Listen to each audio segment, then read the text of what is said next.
বিসমিল্লাহির রহমানির রহিম। পরম করুণাময় অসীম দয়ালু আল্লাহর নামে শুরু করেছি।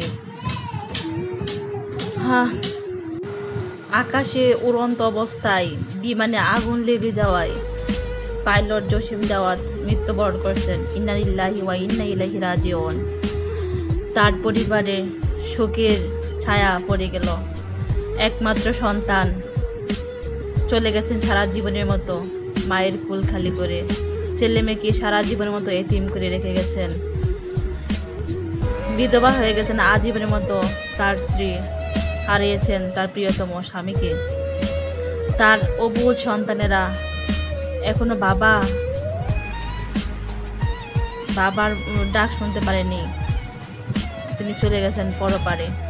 তিনি হয়তো কখনো ফিরে আসবেন না, কিন্তু তিনি দেশের জন্য যা করেছেন দেশ সারা বিশ্ববাসী তাকে কেউ বলতে পারবে না, কখনো বলতে পারবে না।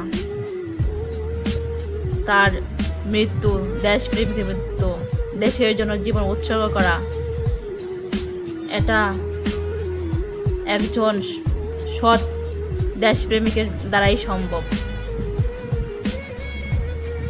আপনারা সবাই মন থেকে ওনার জন্য দোয়া করবেন।